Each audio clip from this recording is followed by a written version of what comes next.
Well, hello there, listeners. It's Susie New from the Australian Society of Anaesthetists, and welcome to our podcast. It's called Australian Anaesthesia, and it's where we talk about all things that are relevant to anaesthesia in Australia. In this episode, I'm chatting with Dr Amy Imms, who is a doctor based in Hobart and who specialises in burnout. This episode is dedicated to every healthcare worker who has worked during the pandemic. I think almost all of us have faced a change to our usual job description, might have had to juggle working from home, homeschooling, contemplated early retirement, faced job, exam or financial uncertainties, and worried about our own health or the health of our families. Is that all of us? Probably. This episode is for you.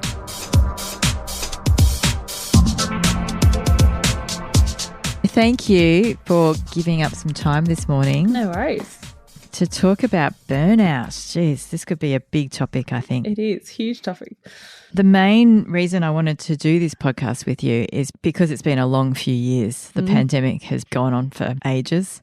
I'm hearing from anaesthetists, nurses, lots of people. I've seen on social media people taking a break, people admitting they're burnt out. So I wanted to touch base and see, are we more burnt out? Are anaesthetists more burnt out?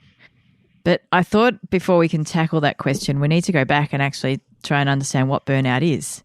Yes, definitely. It's a big topic because it's not something that has been really well defined for a long period of time. Back in the 70s, it was first described. And then for a long time, it was really considered by some areas to be perhaps a milder form of depression. And so the way that it was researched was not particularly good, and people had these different definitions. So the most recent one was the World Health Organization definition, which was basically saying that burnout is the result of ongoing stress, sort of chronic stress that's not been successfully managed in the workplace. So they specifically talk about it in terms of workplace. Really, there are some problems with that because obviously those stresses come from all sorts of areas of life, and you get people who aren't working at all. Maybe they're studying or doing a PhD or something else and not actually working. And so then they talk about, as part of that definition, so you've got this stress that hasn't been well managed, and then it results in these three main domains. So they see this exhaustion, depersonalization, and reduced efficacy. Before we go into those a bit further, you make an interesting point there, because that's one of the things I've classically heard about burnout is you feel those characteristics during the week or the days that you go to work. And then when you've got the weekend and you've got time away from work, then suddenly things get better. Yeah, that's right. And that's one of the things that can be helpful in trying to distinguish it from something like depression, because obviously there's a whole lot of overlaps between burnout and all sorts of other things that can be going on. And I think most of us feel a bit burnt out by the end of the week, but we wouldn't necessarily say we've got burnout. But yeah, one of those differences is that with, say, depression, those feelings of reduced motivation and low mood will persist pretty much all the time. Whereas with burnout, we see often those more distinct changes of we pick up on the weekend and then we get that sinking feeling and dread and things on a Sunday, and then, yeah, that exhaustion during the week, and then again pick up on the weekend, or if we've got some annual leave or a little bit of time off. Sounds like a lot of people that I work with at the moment. Unfortunately, yes. Are you finding that? Are you finding that there is more burnout at the moment in healthcare workers because of the pandemic or because of all other reasons? Absolutely. Burnout, it's not particularly well studied. We don't have really solid stats, but it was looking like it was significantly increasing anyway before COVID, just with increasing demands upon everybody, both from work and other areas of life. And then when COVID hit, then we got a dramatic increase as well. But it's a little bit tricky to tease out some of those areas because there's been an increase in burnout with COVID, but also an increase in acknowledgement and seeking of help for it. So that probably makes it look like it's increased a little bit more than it really has, because there were a lot of people who were burnt out already, but felt like it perhaps wasn't justified, or why am I feeling like this? And it seems as though everybody else around me is coping just fine, so I won't tell anybody about it, or perhaps even acknowledge it to myself. Whereas I think with COVID, because it's such a widespread issue, then in some ways that gives some people some permission to say, yeah, you know, I'm struggling and I feel justified in that this can be attributed to COVID and not feel like a personal weakness or a low resilience or something like that. Okay, so that's a potential benefit of the pandemic, that more people are coming forward and seeking that help? Yeah, definitely. Well, that's good. Are you able to comment on whether you're seeing more anaesthetists coming forward or more operating theatre staff? I haven't seen one particular area of medicine over the others. I generally see probably most GPs compared to other areas of medicine. And I'm not sure why that is. I don't know whether that's just me or other people working in this space find the same thing. But definitely amongst hospital specialists in general, I am seeing increased burnout and difficulty with all those different factors of understaffing and constant changes and unpredictability, and then trying to manage all those things going on at home as well, obviously with a kid's home from school because it's closed, or is there a lockdown, or what else is happening? Oh, there's been a lot of changes. And I do think we've been asking a lot of GPs in the last few years, particularly with all the COVID precautions and managing COVID patients at home and all the increased case numbers. So I can understand if that is a real increase, not just a reporting bias. And interestingly, with anaesthetists, although I personally haven't observed a change in numbers, with my work, there has been an indication with some of the statistics that we see overseas. So in the US, they did a study and they were looking at burnout rates amongst all different specialties, and it rose in all specialties, I'm pretty sure. It must have been nearly all of them, but definitely in the critical care one, so including anaesthetics, there was a rise from pre-COVID to during COVID. Oh, there you go. I could imagine there'd also be a really big rise in emergency department burnout, not just with the medical staff, but the nursing staff and perhaps everyone, cleaning staff particularly, I've heard.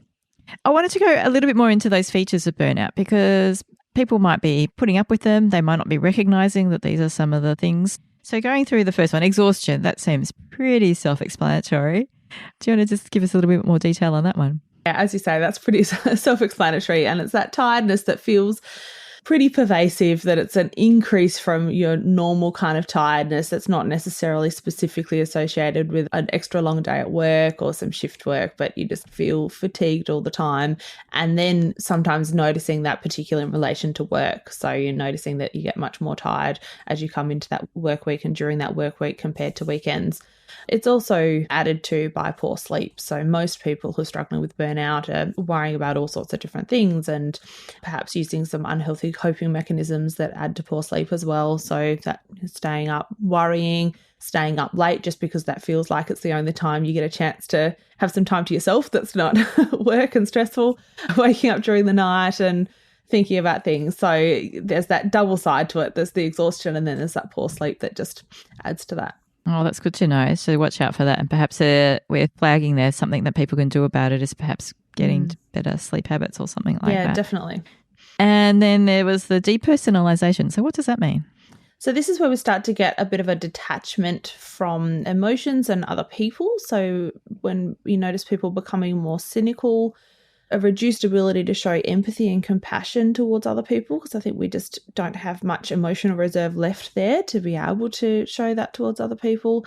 And then as a consequence of that, often people become more easily irritable, they'll withdraw and socially isolate. So all of that sort of comes together and has quite a dramatic effect really on relationships because of that withdrawal and lack of compassion.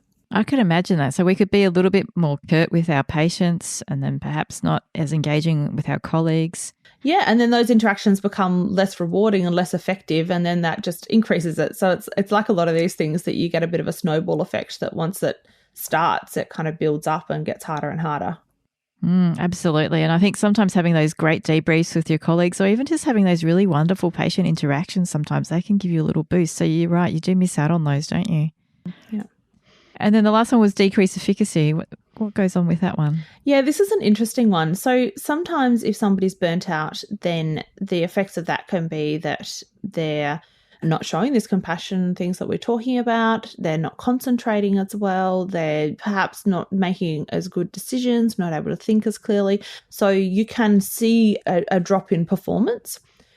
But what you can also see is not a true drop in performance, but a perceived drop in performance or perceived reduced efficacy. So people are actually still going to work and performing very well, but they're coming away from it feeling like I'm doing a really bad job at this. Why am I not doing very well and other people are? And doubting decisions and wondering, what's the point of this? Am I actually achieving anything here in my role? Am I actually helping my patients? And all those thoughts that go along with it. That's interesting. And I think sometimes anesthesia may be a little bit protective like that in that we get that immediate gratification. I think we've all gone along and we've seen a patient and we thought, oh, maybe this will be a difficult cannulation or a difficult airway, and magically the drip falls in or the airway wasn't as difficult as you perceive. So you get that immediate kick of, oh, I can do this. Yeah. I think immediate feedback is really helpful in those kind of situations. And we do have to bear in mind the way that we can sometimes respond to that, in that you might have a big long list and you do a whole lot of procedures and maybe you only miss 2 or 3 of those, but in your mind at the end of the shift, they're the ones that you're thinking about. So it also just depends on, what's that actual response that we're having. So there's that objective thing of how many things went well and how many things didn't. But what do we actually go home thinking about? What are we thinking about in that last hour as we're trying to go to sleep? Can be quite different to that reality. Oh, that's a really good point. Thanks, Amy. That's a good one. Okay, so say people listening have identified some of those features. They're thinking, I'm not sleeping that well, I'm dreading going to work, I'm not really hanging out with my colleagues as much as I used to. Part of it is because we can't go to tea rooms together. It's all become a bit awkward and a bit difficult. What can people do about it? I always say the number one thing you need to do is to get some sort of objective assessment. So usually this is going to be seeing your GP, and that's for a couple of different reasons. One is that we need to make sure that this is actually burnout. So burnout is not a mental illness. It's a description of this effect of ongoing stress that hasn't been managed well, but it often exists alongside mental illnesses. So we need to make sure that that diagnosis is correct, and not just with mental illnesses, but with physical illnesses as well. So I've seen several times people who have come in feeling burnt out, and then we find out they've actually got a severe iron deficiency anemia, or they've got an early thyroid disorder that hasn't been diagnosed yet. I've had people presenting with anxiety where it's turned out that it was actually a malignancy. So we need to make sure that there's nothing else going on. Now, sometimes you might be burnt out and have one of those things. So I'm not necessarily saying there's something else going on that you're not burnt out, but obviously you're not going to get very far with treating it, particularly things like the fatigue, if you've got a major iron deficiency as well. So we need to get that assessment to make sure the diagnosis is correct and we're not missing something else. We also just need an objective assessment because we're really bad at assessing our own state of mind and how serious that is. And I think as doctors, we often justify it a lot. Well, GPs would be the classic example, I suppose, of people who are assessing other people in very similar situations every single day. And yet when it comes to assessing themselves, they're really wildly off the mark sometimes. Very important. Okay, and that's a good plug that I hope everybody who's listening has their own GP. Absolutely, and get one early, because if you've got someone who you know them, you trust them, you know that you're going to feel comfortable talking about this kind of thing with them, it's so much easier than if you find yourself in this position and then you have to go through this process of finding a GP who's taking new patients and then going and seeing them. And do I even click with them? Can I talk to them about this kind of thing? Can I have those conversations? I'm worried about AHPRA reporting or those concerns that stop people from going and seeking help. Oh, absolutely. And the fear of AHPRA reporting is a big one. I've talked to a lot of people, not a lot, because thankfully there aren't a lot actually. I've talked to a few people who've had various issues along the way, mental health, physical health, other things. And the fear of AHPRA is huge. And I've got to say, by and large, it's never been as bad as they fear it to be. Yeah, and I think it's improving. So I think the communication around what the AHPRA reporting requirements are have become clearer over recent years. And so I think a lot of doctors feel there's a much higher threshold that needs to be reached to have to report it to AHPRA. And really, you've got to have a situation where somebody's well-being is having a real chance of effect on patients, and it's going to be a problem and they're not managing it appropriately. So it should be a really high threshold for it to be reported.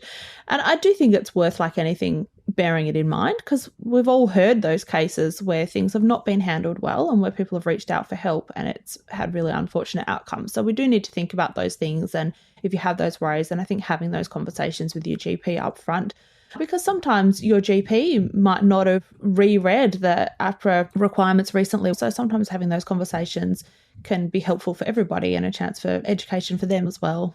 Good point. And I've often, in my experience with people in all these various situations that can potentially lead to AHPRA reporting, is that the earlier you tend to seek help, the better things can be. Yeah, definitely. The earlier you seek help for burnout, then the quicker and easier it's going to be to manage. And obviously that's going to have less of an effect in terms of AHPRA and things as well. When we look at the stages of development of burnout, so we go from early on when there's no burnout at all and people are really engaged in work and participating well and not feeling particularly stressed. And then there starts to be this beginning phase of stress, and then it builds up to become more of a chronic issue, right on down to severe burnout. generally we don't see people seeking help until that rock bottom point, because the problem is that doctors can function so well. So they're so resilient. They have to have been so resilient to get through medical school and through those junior doctor years that generally they can show up, they can keep doing their job, they can do it really well, and they can be falling apart inside or at home or wherever they feel that safe space to do it.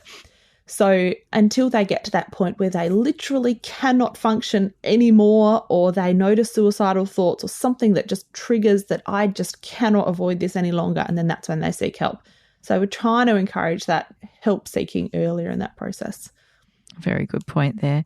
I want to segue a little bit and ask, because I know you've started the Burnout Project, and I wanted to ask a little bit more about that and how you got involved in this kind of work. Yes, I'd always been quite interested in this area. Before I even started medical school, I had a friend in high school whose older brother was a surgical registrar, and he took his own life. So that was my first exposure to the idea that being a doctor could be really hard.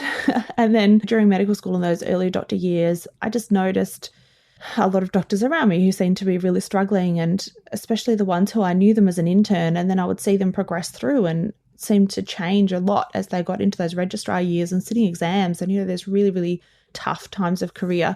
So I had this background interest, and then I was doing my GP training. So I didn't finish it. I stopped and started doing this work before I quite got to the end of it. But in my GP work, I saw a lot of patients as well with similar struggles, and I realised how late they sought help.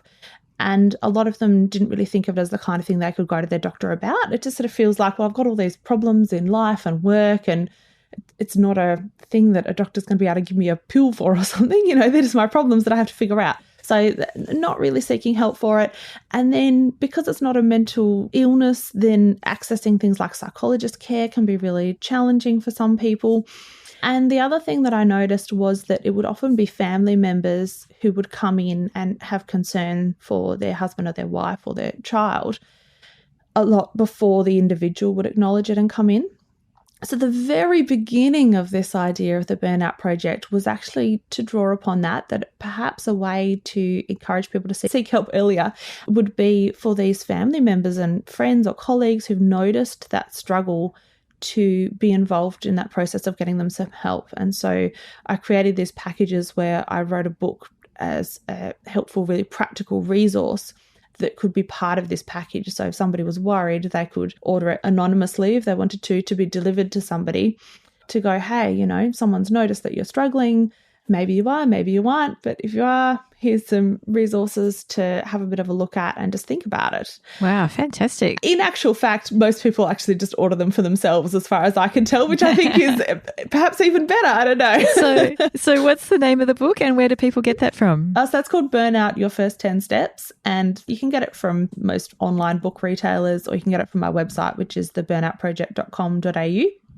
Excellent. I'll put a link to that in the show notes. Thanks. But yeah, the Burnout Project's expanded a lot since then. So that initial idea, and then on top of that, I work with individuals and workplaces. So from an individual point of view, then I do burnout counselling. So that's just telehealth with Australian clients. Probably 80-90% of the people I work with are doctors. And then I run a few group programs and workshops and other things for individuals. And then with workplaces, sometimes that'll be a bigger ongoing kind of project. So I might work with a workplace doing a series of 20 different workshops with managers and other staff, looking at what are their systems they've got in place, what factors at their workplace are contributing to burnout and what can they do about it, where are those places that they can make changes. Other times it might just be a one-off workshop for their staff. I'm glad you talk about workplace and systems issues, because burnout could be a result of chronic understaffing, chronic over-rostering, all these sorts of things that no matter how much you put into an individual, it's not going to overcome how toxic or unhelpful their environment is. So how do you balance it in terms of your priorities there? Yeah, it's a big sort of cognitive shift for me sometimes going between those two areas of my work. So in the workplace stuff, I think, as you say, there's so many of those system issues that need addressing. And really, if we want to reduce burnout rates, then that's where we need to be doing it. It's like anything where that prevention is better than a cure, figuring out what can we actually do. So I really enjoy that work because I feel like we're getting down to those root causes and actually making a big difference for potentially a lot of people. And then when I'm working with individuals, frustratingly, a lot of those system issues have to get set aside, because when you've got that one person in front of you to say, well, we need to make some system changes, but look, that could take another 20 years in your industry, isn't really helpful for them in that moment. So then we're going, okay, we know this burnout is not your fault. It's all these other things that are going on around you. But right now, what are your needs and what things do you have control over? And really, people have got not a lot of choices. I mean, the choices are really either they leave their job, they stay as things are, or they stay and we do our best to change what we can. And when I say there aren't a lot of choices, when we talk about that option of staying and changing what you can, sometimes that can be quite dramatic. So we look at, okay, what can we change?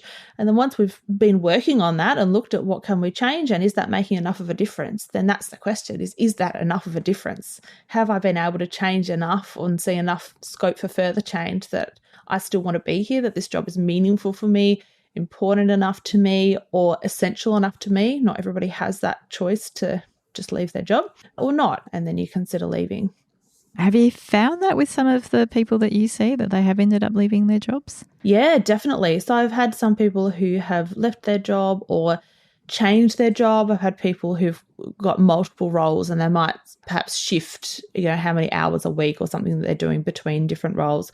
So I don't have a lot that have, left medicine altogether or necessarily changed specialties, but changing practice or changing jobs, that kind of thing. But I would say most don't change jobs. Most people stay in the role and work through those different things to make as much of a difference as they can and see pretty significant progress doing that. Oh, good. Okay, so all is not lost. You don't have to give up work. No.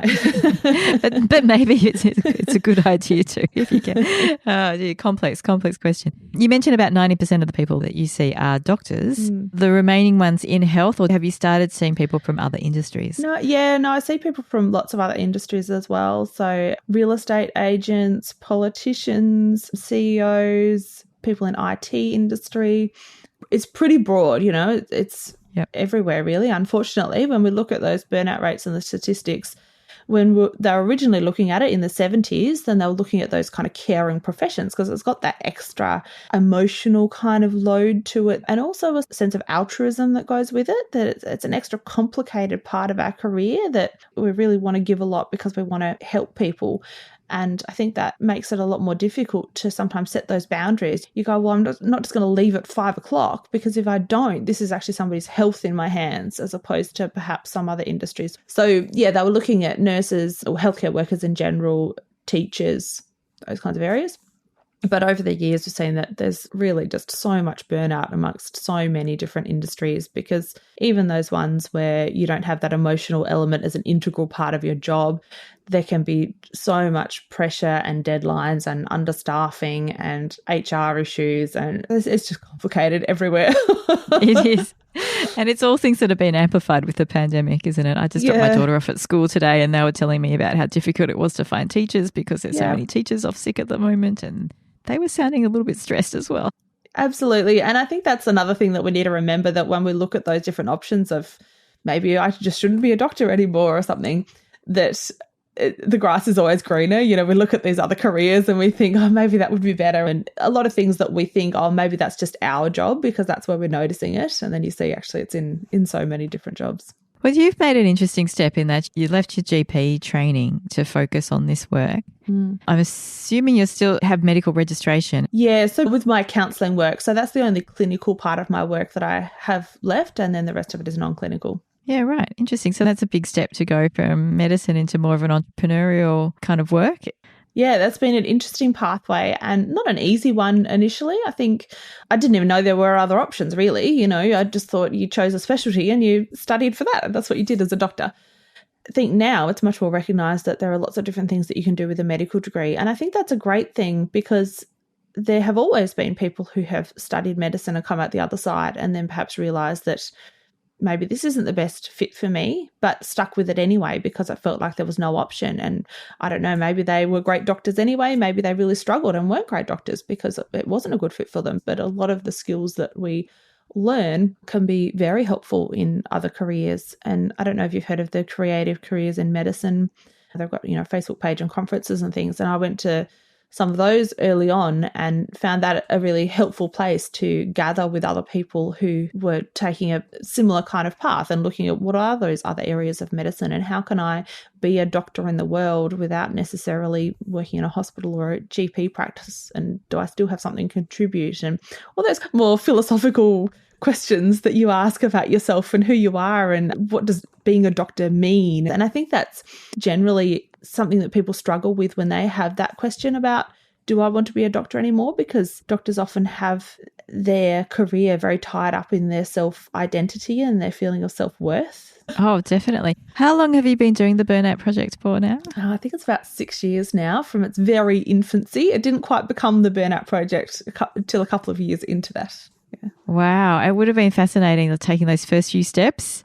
Yeah, fascinating, scary. And also the process of deciding that you, in a way, want to leave medicine, even though you're still practicing, that would have been an interesting process to go through as well.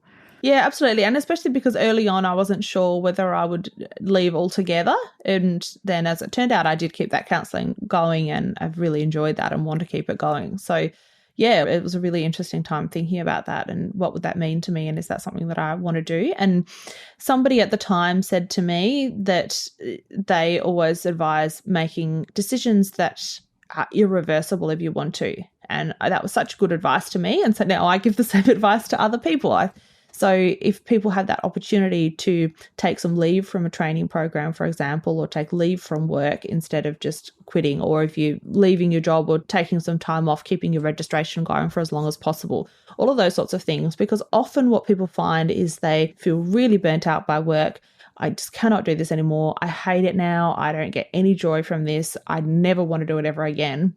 And then when they've had a period of time of a break from that and working through some of those issues and feeling better and healthier and happier, then they often realize that actually there's a lot about that job I do like. It was just the way that it was happening that was really not working very well for me. And so then want to return to that in perhaps a different format or part-time or a different kind of related role. So I think that's, really good advice that I received to keep things as open as possible in terms of your options. So don't make rash decisions and don't make them permanent rash decisions. That's right. Don't make rash decisions when you're feeling really burnt out. If you are going to, then please just talk to somebody else first, ideally somebody who's objective. It's good to talk to your friends or your spouse or whoever, but having somebody else to talk to as well and bounce those ideas off and just get a little bit of advice, because it can be so hard to think through these big decisions when you're not feeling great. Oh, absolutely. But it sounds like you've made that transition, not completely stepped away from medicine, and it sounds like you're really enjoying it and it's going really well for you. Yeah, I am. There's so much in this kind of work that I'm doing now that really suits me, that sort of opportunity to be creative and try to think of those bigger kind of solutions to things, and getting that chance to do some of my work, which is away from people, researching and writing and preparing and that kind of thing that I really enjoy. But then there's a lot of face-to-face work as well. And so I've been able to create it into something that suits me really well. And I hope that through my work, I've been able to help some other people do a similar thing with working out how they can modify their careers in ways that suits their needs. Or sometimes we don't get those things from our job, but we can modify the way we do our job so that we can fulfill those needs through other areas of our life. Wow, fantastic. Sounds like you're doing well and congratulations. If there's people listening out there who are feeling potentially burnt out, what would you say to them? Is there anything else that we haven't discussed yet? I think we've probably said this a little bit or at least hinted at it, but I think the main thing that I want people to know if they're feeling burnt out is that it's not them, that it's not a sign of failure or weakness or a sign of low resilience, that even if it feels like it's just you, I can almost guarantee you that most of the doctors around you are feeling the same way. And if you've realised that you're struggling with that, then take that first step and reach out to your doctor, or if you've got a mentor or somebody that you trust, to get some sort of support and start talking about it. It feels really scary at first, but generally once people open up to somebody else, then often the other person opens up back, because it's so common that chances are whoever you're going to talk to about it is going to have experienced the same thing or a similar thing. So just getting those conversations going and starting to seek some sort of help, and just recognizing that although we've got these massive, massive system changes that need to happen, Sometimes I see doctors then feel that, well, we shouldn't try to address ourselves. But right now for you, if you're feeling burnt out, then we need to look at you to try to make that start of what can we do within what you can control right now. Is there anything that we can do to make you healthier and happier and get that kind of joy from work back again? Oh, that's really important. So realize that you're not alone. There are people around you probably all feeling the same thing. I can definitely vouch for that in my workplace. 100%. Yeah. And there's plenty of resources. And don't try to fix yourself. Yeah, focus on yourself. And that's where, people come in contact with us at the ASA to help us try and fix the system on those sorts of things. So that's where we hopefully try and help people there as well. You don't have to take it all on by yourself. That's right. And if you can help yourself well enough, then who knows, maybe one day you'll be part of that solution as well. Exactly. Is there anything else that you want to say about your Burnout Project? Other than just to say that if you're needing help or you want suggestions of where to go, then I'm always happy for people to get in touch with me. My email address is just info@theburnoutproject.com.au. If I can point you in the right direction of a person or a resource or anything like that, then I'd always love to try to help people as much as I can. Oh, you're wonderful. Thank you. And I'll put a link to your website into the show notes as well. Great. Thank you. Thank you. Thanks for chatting with me this morning. Thanks for the opportunity. I love any chance to try to encourage people and just have it spoken about more so it becomes something that can become a normal part of our conversation and not something that's got that stigma attached to it like everything else mental health related. So thank you. Thank you, Amy, for sharing these insights into burnout. I always feel much better talking to experts about these topics, and I hope you've also found this episode helpful. Perhaps describing the features have reassured you or maybe given you some ideas for how to better support your colleagues. Perhaps you've decided that you'd like some help or to learn more about it. If you're in this category, then please do look at Amy's website, theburnoutproject.com.au, which I have included in the show notes so that you don't have to go looking for it. If you're wondering what it might be like to have an objective person to sit down and talk with about these things, then I suggest going back to episode 42, that's 42, where I chat with Dr Melanie Johns, a general practitioner in New Zealand, who is also a professional supervisor. In that episode, I also chat with Dr Renee Franklin, who is an anaesthetist who is also a supervisee, or someone who goes and has professional supervision. And it's not the supervision that we talk about in theatre. Another place to look for resources is the ACE website, that's ACE, which stands for Anaesthesia Continuing Education. This website is where you'll find updates from all the special interest groups that are managed by the Australian Society of Anaesthetists, as well as the College and the New Zealand Society.